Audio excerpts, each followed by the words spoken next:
Hello from Tennessee. I'm going to do my second part on what type of collector I'm becoming. I'll be right back.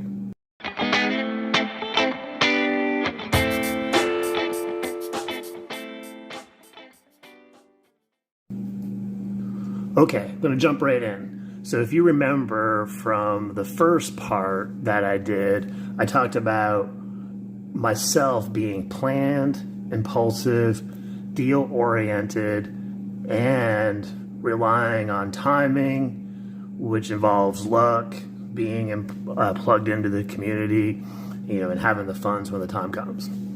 So let's go through my collection now and talk about this, trying to bring forward some of those points.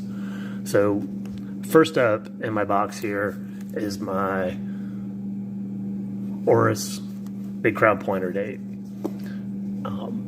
This one holds a special part in my collection because it was definitely the first higher end piece I bought, and I did buy it on the gray market, so that's kind of the deal oriented component.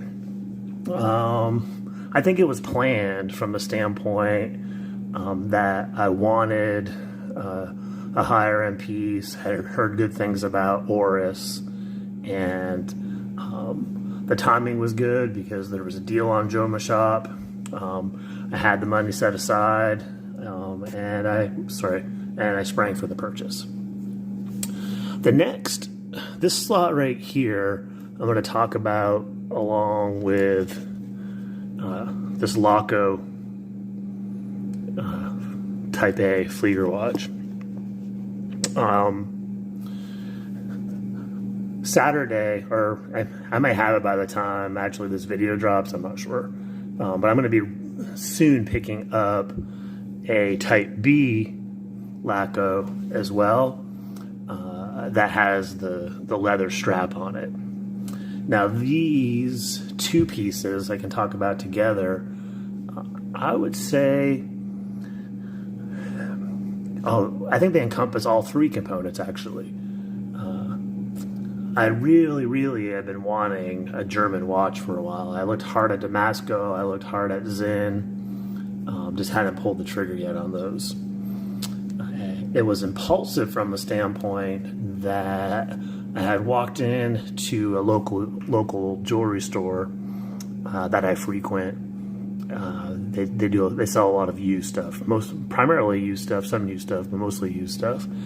And when I went to the case, I saw the Laco as well as the one that I'm going to buy.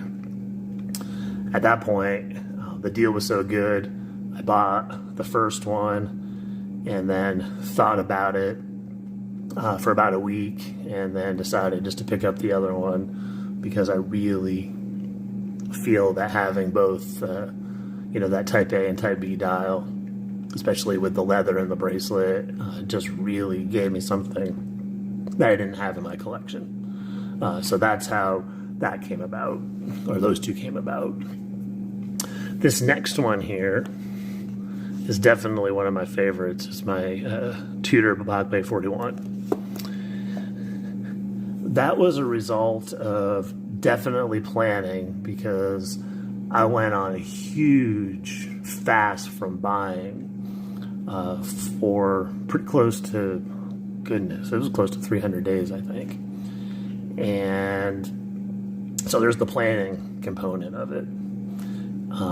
It was impulsive from the standpoint that I had set in my head that I really was going to go after a Omega S&P 300, which is an extremely popular watch now.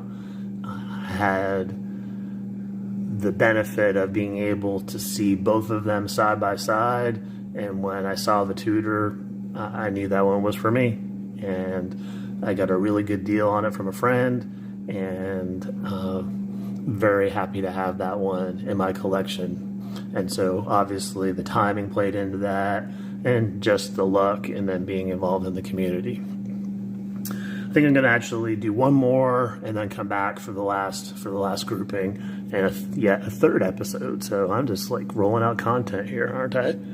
This next one is a Mondane stop to go. This watch here was one I think that was definitely planned. From the first time I saw it, I was watching some video, and the first time I saw it, I thought it was the coolest thing. And then there was a sale on Mondane's site directly, and I decided to pick it up. It's just one of those things. In terms of a watch, it's I think it's probably a lesser known brand, but it's so cool from the standpoint of just having a unique quartz movement too as well. And this one actually has a sentimental attachment too, because my wife really likes this one, and she actually has she doesn't have the stop to go, but she has a similar, she has a similar dial, color scheme and everything. And I think as this video winds down here, I just want y'all to see this if you haven't seen it before. Stop, go. Isn't that cool? So I'm going to stop it there for right now, pun intended, and finish up in one more episode. So as always, stay positive, make friends, enjoy the journey. Take care. Bye-bye.